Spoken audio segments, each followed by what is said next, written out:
It's about time we're the most powerful of the. I have a book. Good morning, folks. L'chaim v'livracha, to life and to blessings. And the way we have life and blessings when we come together and we study together. Hi. Reincarnation is a heavy-duty topic. Many people question, is there such a thing? Some people feel that, the end of life, you're worth about 23 cents when you reduced your body parts into the various liquids that it will decompose and become. And that's it. It's over and done. There's no continuation.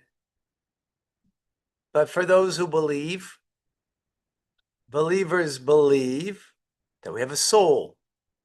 That soul separates from the body. The body is in the grave. It decomposes, not all of it. There's a bone that's left from the times of Tchias HaMesim, resurrection of the dead, called the luz bone, in the back of the neck. But the soul is separated, and it lives on. It lives on in Gan Eden, in the Garden of Eden. And it returns. It comes back to this world. Why would it come back to this world? Isn't it better off over there? A world of bliss. Who'd want to come back here if you could be in a world of bliss, right? But we do come back. There's seldom what we call neshama chadash, new souls that come for the first time. The Alter Rebbe, our teacher, was such a soul. He was not a reincarnated soul. It was a brand new soul that came into the world. And we only know that because the Baal Shem Tov told that to his students on the day that he was born. They were 1,000 miles apart. And the Alter Rebbe happens to be born on the same day of the Baal Shem Tov, on the 18th day of the month of Elul, 12 days before Rosh Hashanah. And he is this new soul that Baal Shem Tov revealed to his students about him.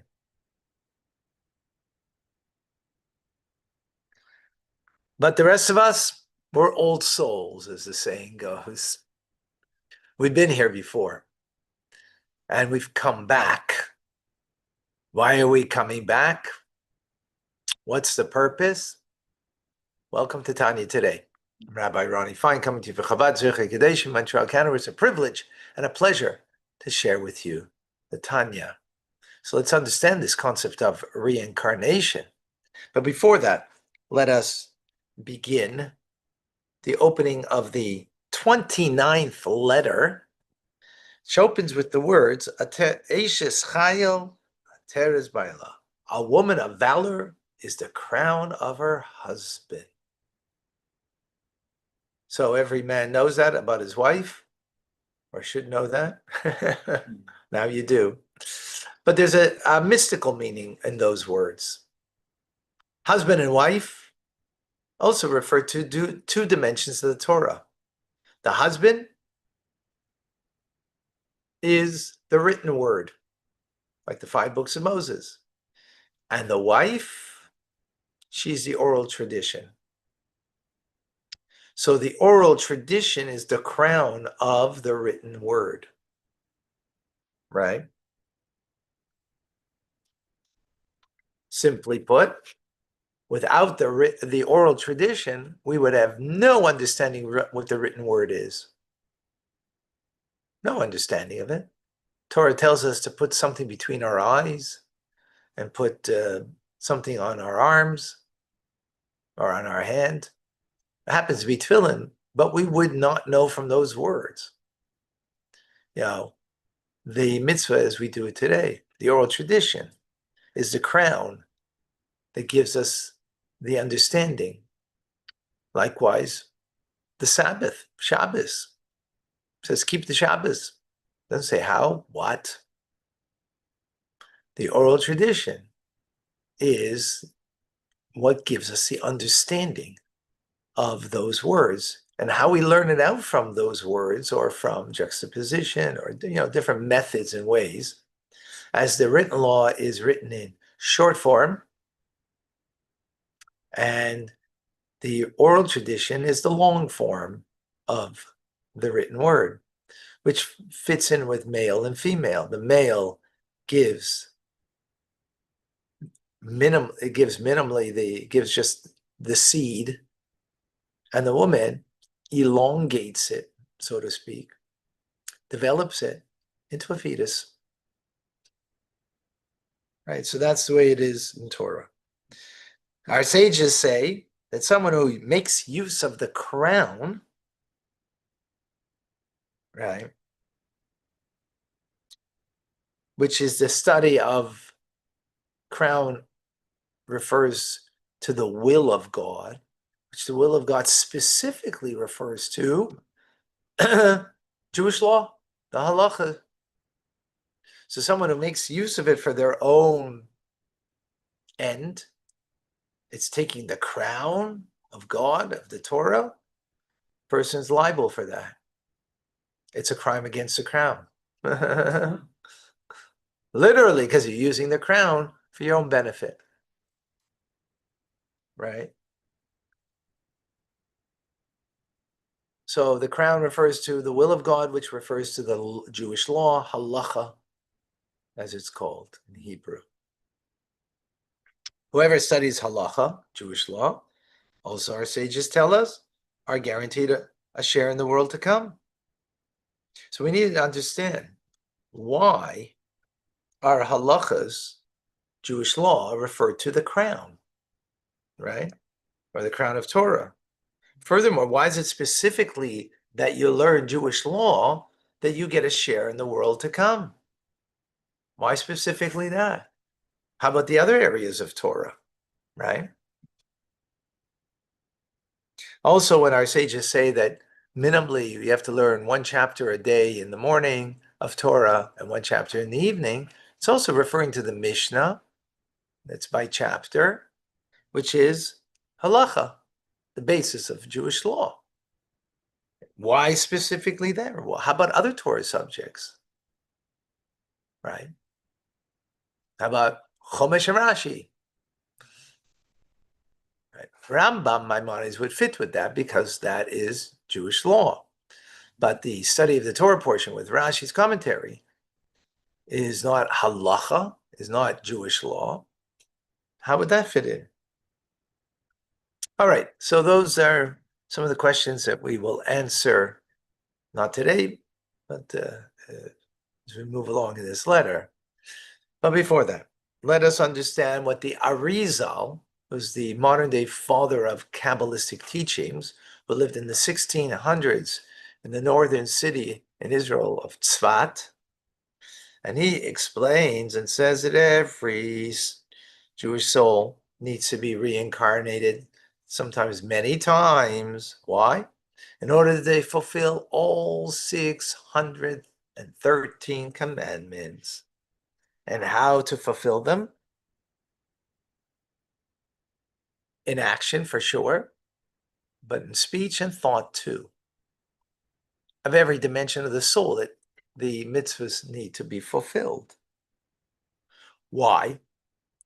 Because through doing a mitzvah and fulfilling all those mitzvahs, you create a garment for the soul. A garment is, in this instance, a protection for the soul. What does that mean? What does that mean to make a garment as protection for the soul? Why does the soul need protection? Right? And we have to fulfill every mitzvah in order to create, because every mitzvah is a different garment for the soul, right? It's like today it was cold today, and to clean the car off with the sleet that we had, a little snow. You needed gloves. Gloves are a garment. So is a hat's a garment. So is a coat is a garment. So are long johns in the cold winter day a garment, right? All those are for protection, right? Different kind of garments. Well, we have 613 parts of the soul that need 613 mitzvahs to create a garment for them for protection. Protection for what? We'll see. Right? But that's important. That's why the soul needs to be incarnated. Because if there's one organ, one body element, or figuratively organ, right? One aspect of the soul that doesn't have a garment, so it's missing, it's lacking. And if it's lacking, that garment, again, that's created by the mitzvah that we do, that soul needs to come back. It needs to come back into this world in order to make that garment.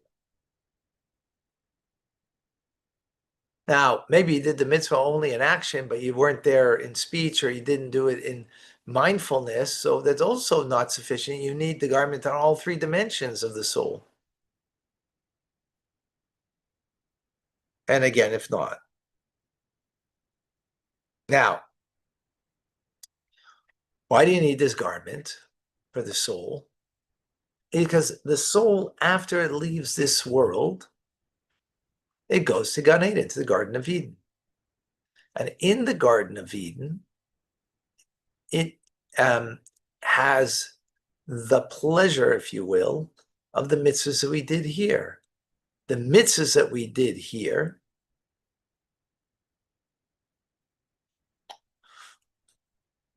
are too powerful for us to experience the attachment and the divine light that the mitzvah creates here.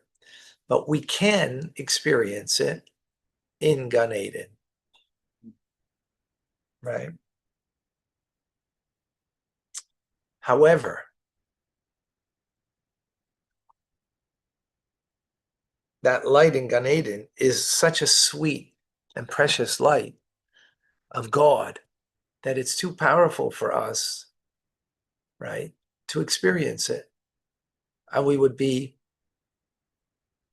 obliterated by it, if not for a garment that protects us. What's that garment? The mitzvah that we do today serves as a garment for the soul in Gan Eden that will allow us to be able to take from the elements of that world of Gan Eden, the Garden of Eden, that element of the divine, that instead of being sort of swallowed up by the light of God, right, we have a protective garment that allows us to experience the light of God. Where do we create that garment? Today. The mitzvah that we do today. With learning Torah, with giving charity. All of that creates that protective garment for the soul that when it goes to Gan Eden, will allow it to be able to absorb that intense, delightful light of God that is so powerful that it would be like, like a little flame next to a big, huge torch. That little flame gets swallowed up in the big torch. So likewise, our soul would get swallowed up in the divine light. But when you have the garment of the mitzvah that we do in this world now, then the soul will be able to to allow the soul not to be nullified and to be able to experience that divine light. And that is similar to when Moshe Rabbeinu went up on the mountain to speak to God. The divine light was too powerful, too great.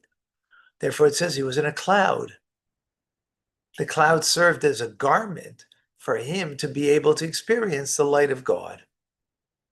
Or another metaphor is if the light of the sun can sometimes be too strong, too powerful, but if you see it through a prism, it refracts the light in such a way that you can experience the light of the sun because it's being refracted, right?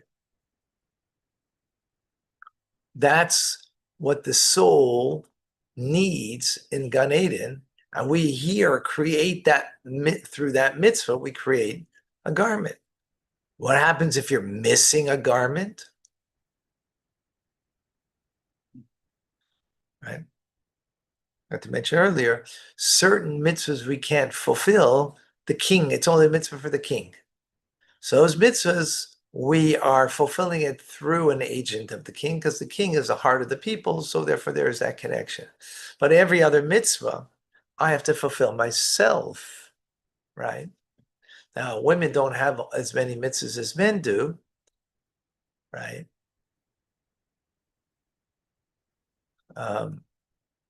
But they just need to fulfill their mitzvahs for their complete engagement and complete covering with a garment for every aspect of their soul. So they need to fulfill. But a powerful idea that if you're missing a garment, like you're going outside in the winter and it's freezing cold, so you got a nice warm jacket, coat. You have a good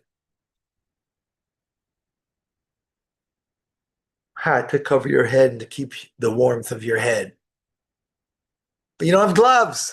Yeah. You're missing something. The elements are going to eat you up when it's 30 below, right? You're going to get frostbite. It's got to come back with gloves. Same thing as the soul. The soul, you might have everything missing one thing. That one thing, your soul needs to come back and fulfill its mission. Now you come back in a different body, but that body has has the mission that was incomplete in the previous lifetime needs to be completed. So in essence, you're a different person. It's a different person. It's not the same person coming back because you're not coming back in the same body, but it's the same mission that was not fulfilled previously, right? But parenthetically, how do you know what mission you're going to come back for? The one that you struggle with today and may not do so well with it and may fail. That's a sign that we got to work on that area really hard in order to succeed. Otherwise, we fail in that. We did other great things. No, it's not about, it's not about pointing a finger. You're a bad boy. You failed in this. You, you only wore a coat and a hat. You forgot your gloves. Is it a bad boy? No, it's not about pointing a finger at a bad boy. But is there a consequence that you didn't wear gloves? For sure, when it's minus 30 below, it's going to be a consequence. It's not like you're a bad boy now, but there is a severe consequence.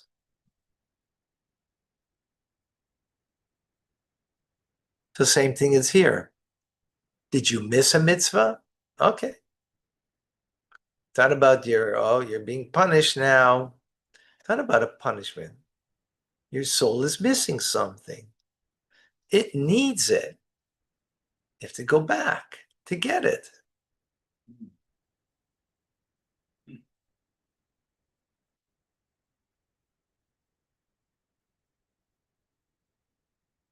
Yeah, very powerful idea.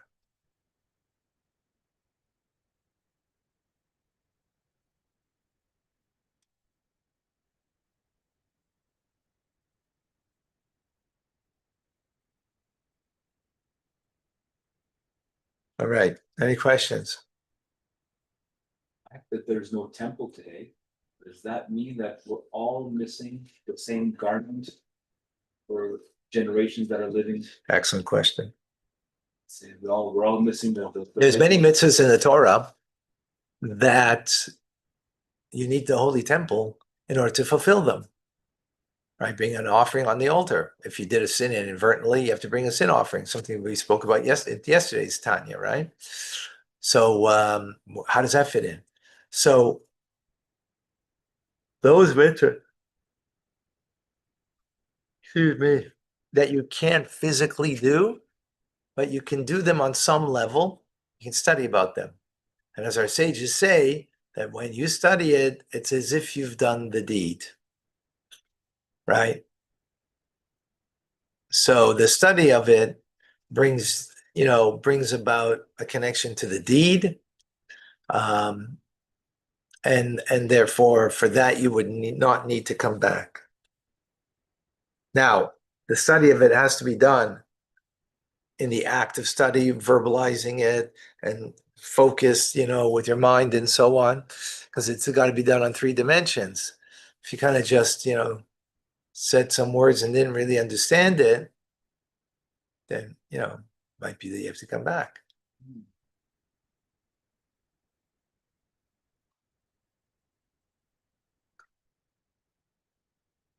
All right. Any other question? Good question. Thank you.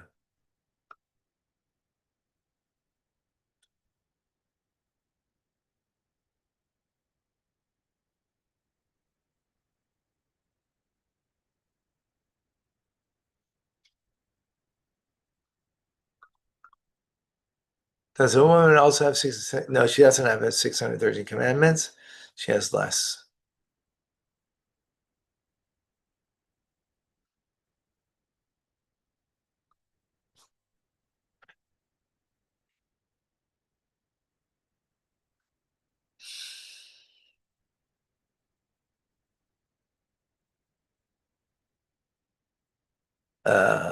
Sarah's soul, when she passed away, it said, took flight. Was it like that as at Mount Sinai?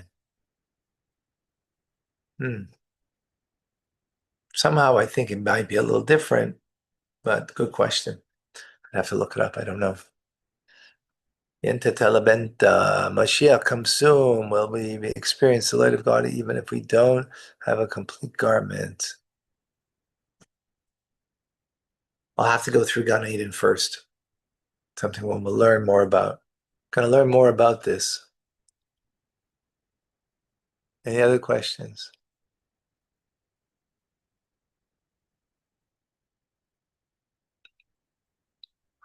Yeah, fascinating, this idea of souls and reincarnation. More to come. Okay, Rambam coming up, folks. Thank you all.